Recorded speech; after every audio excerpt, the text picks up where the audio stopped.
Welcome back to my YouTube channel. Gitu.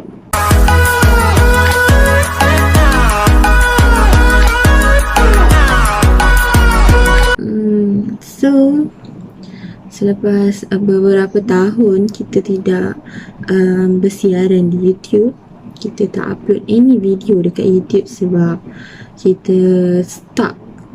Okay, my last vacation is on 20 to KL, but I don't record at all, so I can't upload anything for my YouTube channel. So it's almost 2 years we are surviving pandemic COVID.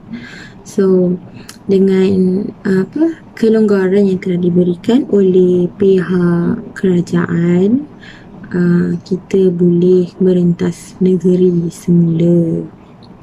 So walaupun kita dibenarkan merentas negeri, tapi kita kenalah mematuhi SOP. Tak kisahlah you guys nak pergi mana, nak pergi bercuti ke, you guys nak balik kampung jumpa family ke, you guys nak pergi kenduri ke, sentiasa patuhi SOP.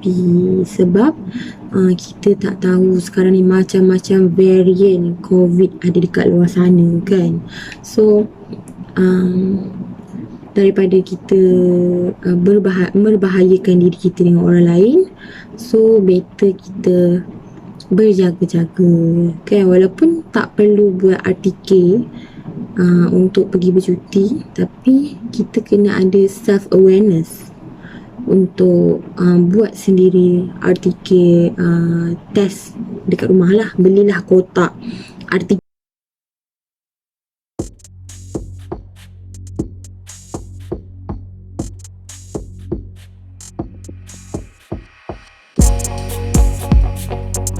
Nampak tak ni semua barang-barang sis tour yang kita akan bawa naik bus. So that is my shoes and my flat shoe to my outfit. This is my outfit nak pergi jang. Yang ni adalah pakaian kita untuk malam sebab it's quite rainy for past few days. This is luar. Ni my baju outfit I macam untuk OOTD macam tu. Tudung, kain batik dengan tuala, baju untuk tidur malam, and then few toiletries, makeup sikit. Tu pun bag makeup juga. Yang tu bag untuk power bank. So dalam ni memang ada banyak gila power bank. Bukanlah banyak gila macam. So nampak tu 1, 2, and we got the small one, 3 power bank. Ada extra Dettol, ada cap tire wires ni, ada cables. So ni makeup yang kita akan bawa naik dalam bus sebab dia macam easy untuk nanti nak solat, cuci muka, and then terus pakai je barang dalam ni. Ni bukan sponsor, tapi memang si suka sangat dengan keropok ni. Tak tahulah kenapa ya. Lotus, Tesco tolong sponsor saya. Tiba. So kita perlukan, dalam zaman sekarang ni kita sangat-sangat memerlukan wet tissue ya. Sebab salah pula, zaman sekarang saya sangat-sangat memerlukan wet tissue. Kenapa sis kata kita memerlukan wet tissue? Kerana pegang tu nak wipe tangan, pegang ni nak kena wipe tangan. Nak zaman COVID ni guys, kena sentiasa jaga kebersihan. And then I got tisu. Okay, sebab macam perempuan dan tisu memang tak dapat dipisahkan. So books for me to read in the bus.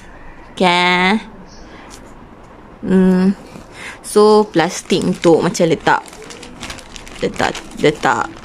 toiletries ni dalam plastik nak pergi tandas.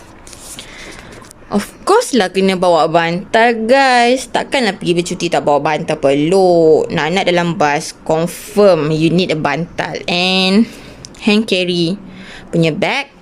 And that's my backpack.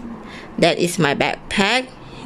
Tu telekung, tapi kita takkan bawa telekung tu, so kita akan pakai telekung ibu. Okay, so let's packing.